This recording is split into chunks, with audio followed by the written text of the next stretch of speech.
Euh, on continue notre exposé de mardi dernier. En fait, il y a eu une problématique qui a été posée sur de savoir ce qui est le corps, l'âme et l'esprit. Et donc, aujourd'hui, je vais exposer sur ces éléments-là. Avant que je commence, je vous invite à une prière. Au nom du Père, du Fils et du Saint-Esprit, Papa, Seigneur, Emmanuel, toi, Dieu dans un, Dieu le Saint-Esprit, Papa, merci pour ce moment. Papa, je te demande très modestement, Papa, de nous guider dans cette rencontre, Papa, et que tu m'aides à ressortir ce que j'ai compris de ce thème, Papa. Et Papa, je te demande aussi d'éloigner Satan et ses acolytes loin de mes pensées afin que je puisse transmettre ce que tu m'as fait comprendre. Et c'est là la prière que nous t'offrons au nom du Père et du Fils et du Saint-Esprit. Amen. Amen. Donc, je vais exposer sur ce qui concerne le corps, l'âme et l'esprit. Dans un premier temps, je vais définir l'esprit, l'âme, par rapport aux définitions que j'ai trouvées dans YouTube. Bon, c'est d'après la science. Et après, on va voir le positionnement de toutes ces choses par rapport à la théologie kimbombiste. Donc, à savoir, on va essayer de développer, je vais essayer de développer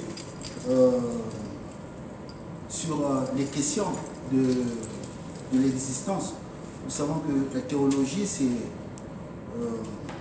l'étude,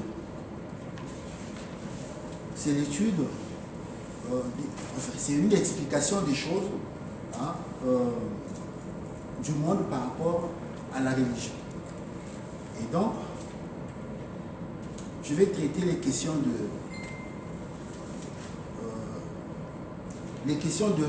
de l'origine de la vie, de Dieu, du salut, de la communion des saints et le royaume des cieux. Donc, pour commencer, je vais donc lire la définition de l'esprit. L'esprit. L'esprit est le siège de la connaissance. Il pense, apprend, raisonne, décide. Il a reçu de nombreux dons. Intelligence, logique, mémoire, imagination, aptitude. Donc, l'esprit dispose d'une certaine autonomie, d'une certaine liberté. Il a la possibilité de faire des choix, donc le libre arbitre. Dieu ne lui dicte pas sa volonté. L'esprit est aussi ce qui a des émotions et des sentiments. C'est l'esprit qui ressent l'amour, la confiance, la peur. Dieu a créé l'esprit en le laissant volontairement inachevé, au contraire de l'âme. L'esprit doit utiliser ses dons et sa liberté pour achever sa création. Il doit chercher à devenir un être parfait pour retourner à Dieu et pour se fondre en lui. Ça, c'est l'esprit. De temps en temps, je vais revenir sur ces définitions parce que c'est ça qui a été la base de mon raisonnement. Maintenant, l'âme. L'âme est une partie divine, la présence de Dieu en nous. C'est ce qui relie l'esprit à son créateur. L'âme a la connaissance absolue et la sagesse. C'est la source de connaissance divine à laquelle l'esprit peut se connecter par la méditation ou la prière. C'est le guide qui lui fait connaître la vérité et sentir la valeur d'une action ou d'une pensée. C'est en quelque sorte un maître spirituel. Donc l'âme, c'est en quelque sorte un maître spirituel dans le corps de l'homme. Je continue. L'âme est aussi la vie. C'est l'énergie qui maintient le corps en vie. C'est ce qui fait que les organes fonctionnent tout seuls. C'est ce qui coordonne les fonctions organiques dans un ensemble cohérent. C'est aussi ce qui sépare, les sépare en cas de perturbation. Entre parenthèses, maladie, blessure. Si l'âme quitte le corps, nous mourrons. De même, la vie se manifeste au moment où l'âme intègre la matière avant que l'esprit ne s'incarne. Chez un homme, l'âme est une sorte d'intermédiaire, de médiateur entre l'esprit et le corps. L'esprit est immatériel et le corps est matériel. L'âme permet à l'esprit de pouvoir être relié à un corps, de l'habiter et de l'utiliser. Donc là, je viens de définir l'âme. Donc on a deux définitions. L'esprit, l'âme. Maintenant, par rapport à ces deux définitions, j'ai essayé de voir ce que ça représente par rapport à la théologie kimbangiste. Tout à l'heure, je disais que la théologie, c'est l'étude des questions religieuses qui sont fondées sur des textes sacrés. Donc,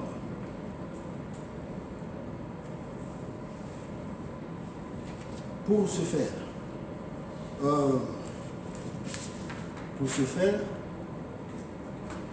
je vais m'appuyer sur la Bible comme livre de référence. La Bible et le livre L'histoire du kimbangiste. Alors,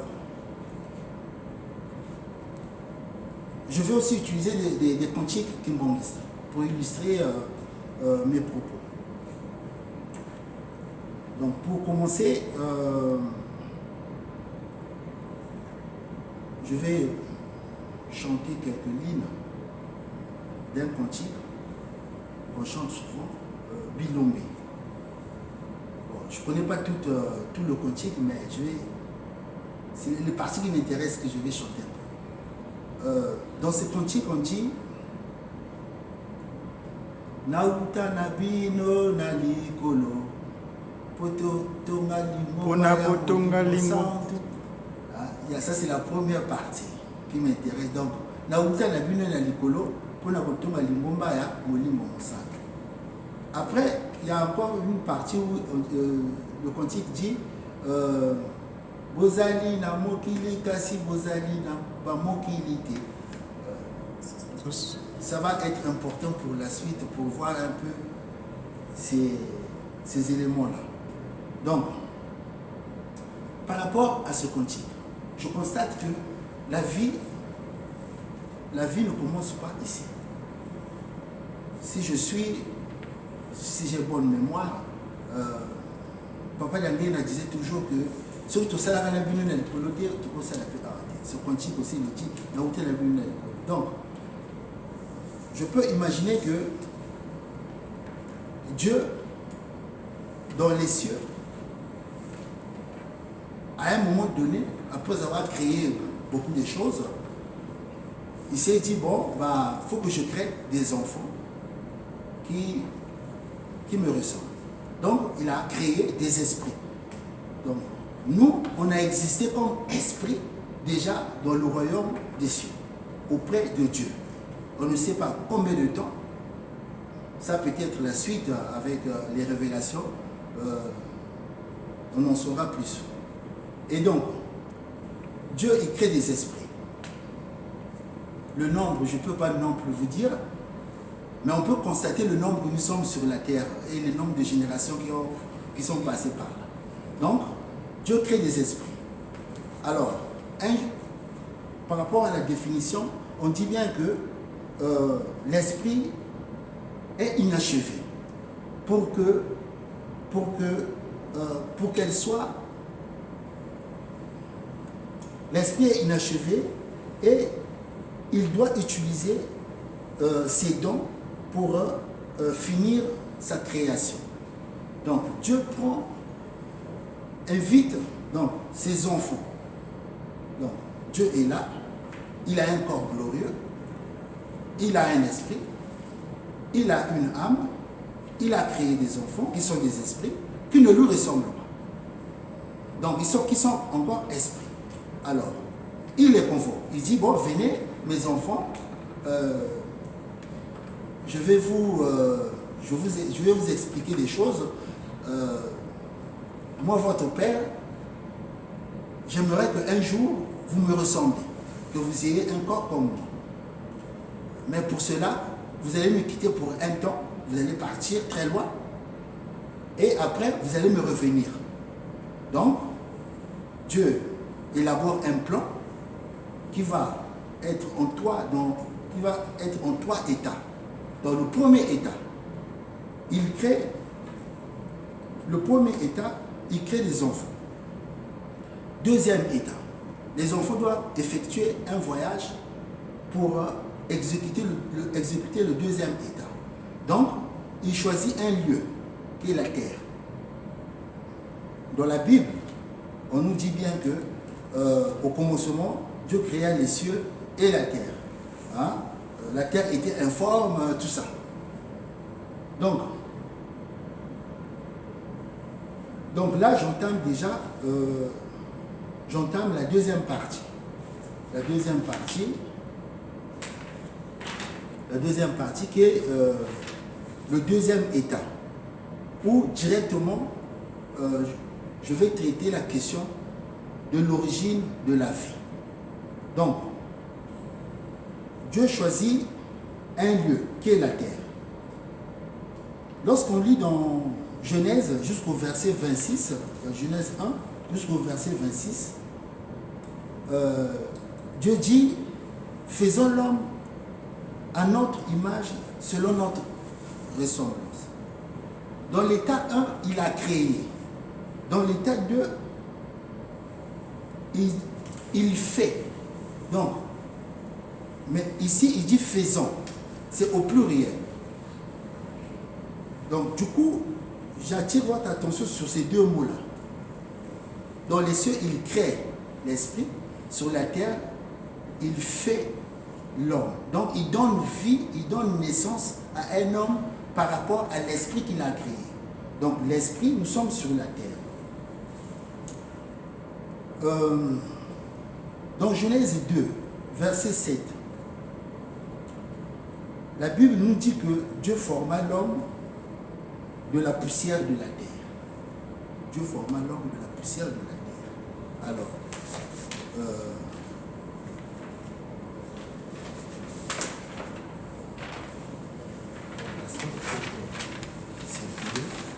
je pense que c'est une image que tout le monde connaît sur la création. C'est pas une photo, c'est une vision qui a été qu'un frère a été inspiré, qui a fait un tableau dessus. Donc là, c'est juste des photocopies. Donc vous pouvez voir comment ça va circuler. Vous pouvez voir.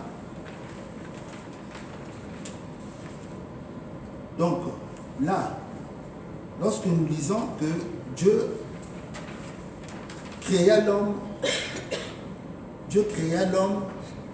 par la poussière. Donc on voit bien ici, il y a une personne seulement. Vous allez remarquer qu'il y a seulement une personne qui est en train de travailler sur l'homme. Il n'y a qu'une personne au départ, la première personne. qui est là. Donc, la première personne travaille. On va aussi remarquer que si on regarde bien ces corps-là, ce n'est pas les corps qui nous ressemblent. C'est des corps qui sont vraiment glorieux. C'est des corps spirituels qui sont là. Ce n'est pas des corps comme vous et moi. Ça, on peut le lire aussi dans 1 Corinthiens. Dans 1 Corinthiens 15, pour voir la différence entre ces corps-là. Donc, je lis dans 1 Corinthiens 15, verset 40, au nom du Père, du Fils et du Saint-Esprit.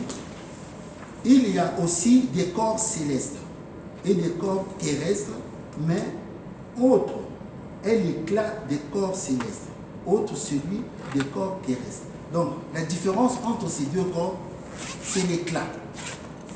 C'est pour ça que j'attire votre attention sur l'éclat des corps qui sont présents là. Ce n'est pas le même éclat qu'on voit sur nos corps. Donc, ce sont des corps qui sont glorieux. Donc ici, il y a une personne qui travaille. Donc Dieu crée l'homme par rapport à la poussière.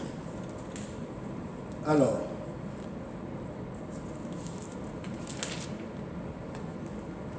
donc, quand la personne travaille, donc le premier façonne l'homme, la deuxième personne met le sang et l'eau. On peut voir même il a un boubou qui est rouge qui manifeste le sang. Donc lui il met le sang. Et le dernier, il souffle, comme c'est dit dans la Bible aussi, le souffle de vie. Et du coup, l'homme devient une âme vivante. Et cela, on peut le lire, l'homme devient une âme vivante dans 1 Corinthiens 15, le verset 45. Je lis au nom du Père, du Fils et du Saint-Esprit. C'est pourquoi il est écrit, le premier homme Adam devint une âme vivante. Le dernier Adam est devenu un esprit vivifiant. Donc c'est la première partie qui nous intéresse pour l'instant, parce que nous sommes dans le deuxième état. Donc Adam, le premier homme, devient une âme vivante, une âme vivante.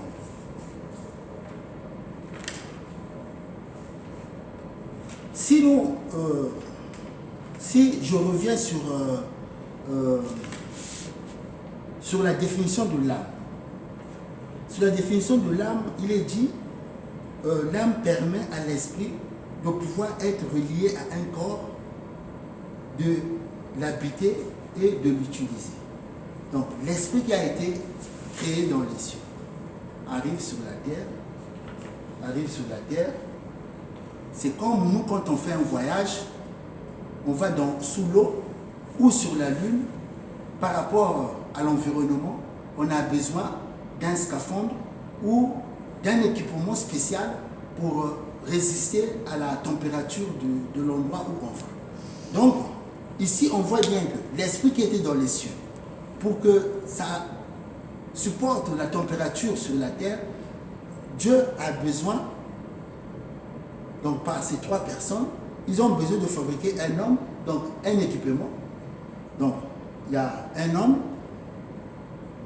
la deuxième personne met du sang, la troisième personne met le souffle de vie. Et du coup, il y a un homme qui peut vivre dans cet espace. Mais eux, ils n'ont pas besoin, parce qu'ils ont un corps glorieux, spirituel. Ils peuvent aller partout. Eux, ils n'ont pas besoin. Et donc, l'homme qui est créé, l'homme qui est formé, possède une âme et un esprit. Comment on va le savoir? On va lire dans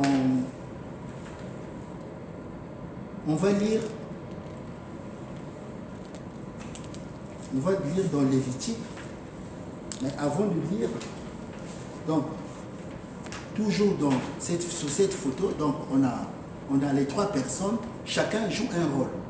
C'est pourquoi au départ j'ai bien précisé qu'il y a un qui façonne l'homme. Le deuxième a quelque chose, une coupe, il va mettre quelque chose. Donc chacun il joue un rôle parmi les trois. Donc le premier il s'occupe du corps, le deuxième il va mettre le sang, et le troisième il va mettre l'esprit. Mais c'est quoi le sang au juste? Le sang, c'est quoi le sang? là, vraiment, j'attire votre attention parce que c'est très spécial. Moi, j'ai pas... c'est de fil en aiguille, j'ai un peu réfléchi. À chaque fois que je réfléchissais, il y avait des idées qui venaient. Bon, je ne sais pas si c'est vraiment... je suis sur le bon chemin, mais je sais que ce que je vais dire ce soir, il y a des gens qui feront mieux que ce que j'ai fait. Donc, leçon. Mais on va se poser la question, qu'est-ce qui contient le son? Il y a quoi dans le son? Il y a quoi dans le son? Donc, on va lire dans Lévitique. Dans Lévitique 17, les versets 10 à 14. Je lis au nom du Père, du Fils et du Saint-Esprit. Si un homme de la maison d'Israël ou des étrangers qui séjournent au milieu d'eux mange du sang d'une espèce quelconque, je tournerai ma face contre celui qui mange le sang et je le retrancherai du milieu de son peuple. Car l'âme de la chair est dans le sang. Car l'âme de la chair est dans le sang. Je vous l'ai donné sur l'autel afin qu'il servît d'expiation pour vos âmes. Car c'est par l'âme que le sang fait l'expiation. Ici, on nous parle du sacrifice du Seigneur Jésus-Christ. C'est pourquoi j'ai dit aux enfants d'Israël, personne d'entre vous ne mangera du sang, et l'étranger qui séjourne au milieu de vous ne mangera pas du sang. Si quelqu'un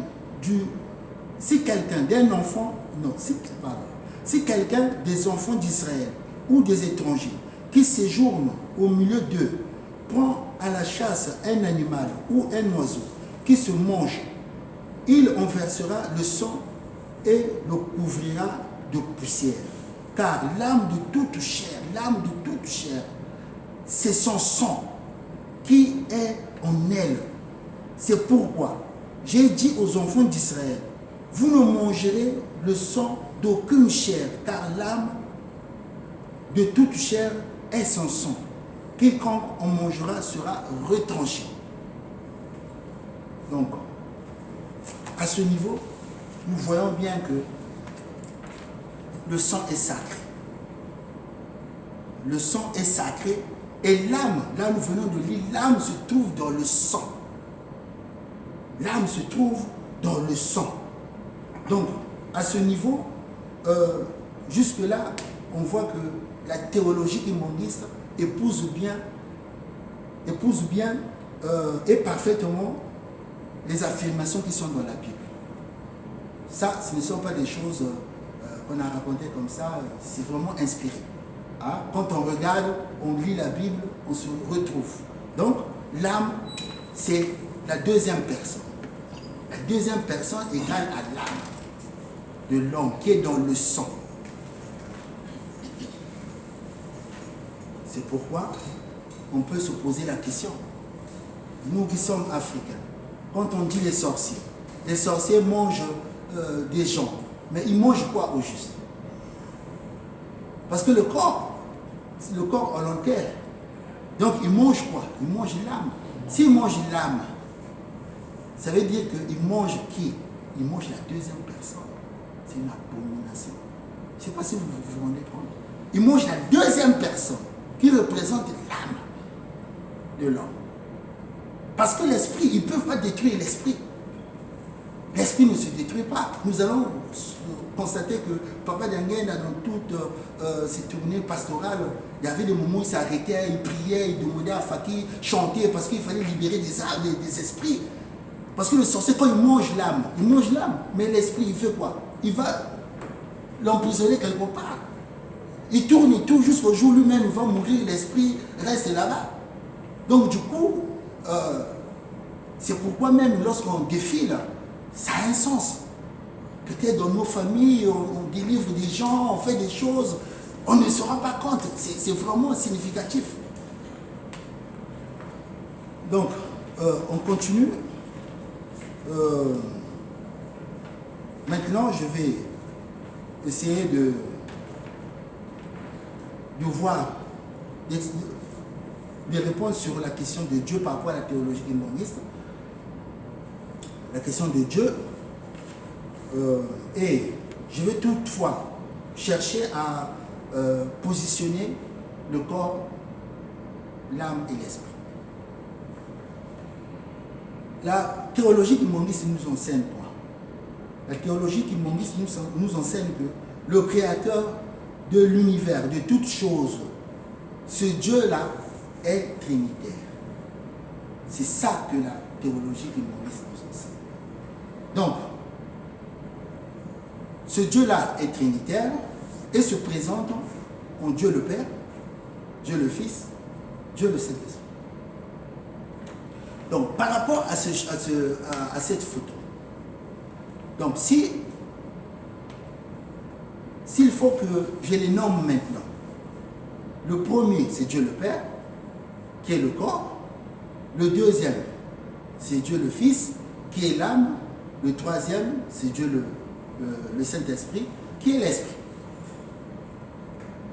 Donc, ici là, on a la Trinité. Et nous, les humanistes, nous savons que Dieu le Père, ce n'est que Papa qui se l'occupe. Dieu le Fils, ce n'est que Papa Djalungana. Dieu le Saint-Esprit, c'est Papa Djangé Nakunchima. Donc, qui dit la Trinité humaniste est là. La Trinité humaniste. Sur cette notion de Dieu, je vais faire une parenthèse vite fait. Je regarde beaucoup de gens qui disent oui, Dieu vient de l'origine grecque, il est lié à Zeus. Ben non. Si on considère, oui, que l'histoire philosophique commence en Grèce, d'accord, mais à ce jour, nous savons que ça remonte de plus loin que ça. Même l'alphabet français prend sa source dans l'alphabet grec. Donc A qui n'est que alpha, B bêta, C gamma, D delta. Donc le delta là, qui est représenté comme un triangle équilatéral. Ce delta là, quand on rentre dans l'écriture Mandome, on se rend compte que le delta là, ce n'est que le zéro, représente le zéro. Le triangle équilatéral. Les trois côtés sont égaux. Dieu le Père, Dieu le Fils, Dieu le Saint-Esprit. Donc le Dieu dont on parle dans la Bible, ce n'est que la Trinité que nous connaissons. Papa qui se levait, Papa Djalungana, Papa Djangenda, Mouchima. Donc il ne faut pas qu'on nous emmène de gauche à droite, non, c'est Zeus. Non. Nous aujourd'hui on a une écriture, le Mandombe nous montre que le D c'est le delta et c'est le triangle qui représente le zéro dans notre écriture. Donc, je poursuis.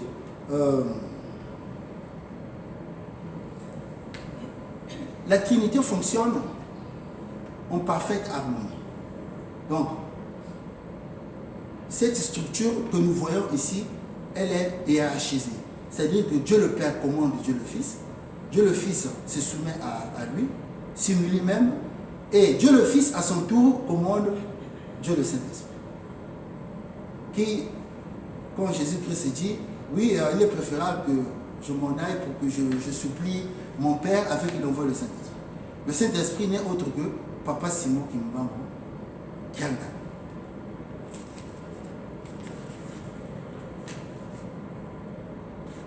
Donc, jusqu'ici, nous venons de voir comment le premier, parce qu'au départ, je parle d'un raisonnement comme quoi dans les cieux, il y a beaucoup d'esprits. Donc, jusque-là, il n'y a qu'un esprit qui a été fabriqué. Un seul homme. Au nom, en la personne d'Adam. Après, lorsqu'on lit, la Bible, on va lire un peu plus loin, on va se rendre compte que Dieu, il dit, il n'est pas bon que l'homme soit seul, il faut une femme, je ferai une aide semblable à lui, afin que... Après, il crée maman Ève. Donc, c'est ce que même papa Gauthier parlait tout à l'heure, maman Ève arrive. Donc, on a maintenant un homme et une femme. Un homme et une femme, c'est déjà la base de la famille humaine qu'on voit déjà. Il y a un homme, il y a une femme. Donc, jusque-là, on n'a que 2 esprits. Et pourtant, on en a beaucoup. Mais pour l'heure, il n'y a que 2 esprits. Donc, on peut noter que Adam et Ève sont les premières et uniques personnes que Dieu a formées avec ses mains. Papa Gaudi l'a dit aussi tout à l'heure. C'est l'unique. C'est l'unique. Ce sont des uniques personnes que Dieu a créées avec ses mains. Donc, si on regarde bien, donc maintenant je peux dire, je peux les appeler, donc quand je dis Dieu, ça veut dire Papa de Solokele, Papa Dangena, Papa Djanungana, Papa Dangena. C'est ce que ça veut dire. Si je me permets, donc, jusqu'ici, donc, comme j'ai dit tout à l'heure, la famille, c'est un homme, une femme. Pas autre chose. Ça commence par là. Selon la théologie kimonguiste, c'est papa Adam, maman Ève, qui ont donné naissance à l'humanité. Et donc, si c'est le cas, ça veut dire que on voit la présence de la famille. La famille, c'est papa, c'est maman. On dit aussi que l'Église constitue le corps du Christ. Si l'Église constitue le corps du Christ, je vais lire un verset romain, dans Romains 12, verset 5. Romains 12, verset 5. Je lis au nom du Père, du Fils et du Saint-Esprit.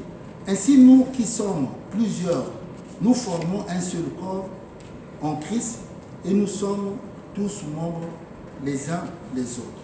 Ça veut dire quoi? Ce que je comprends là, moi, c'est que Adam et Ève forment une famille. La famille, c'est un ensemble de personnes apparentées qui vivent dans un même temps. Donc, on a Adam et Ève. Le verset que je viens de lire,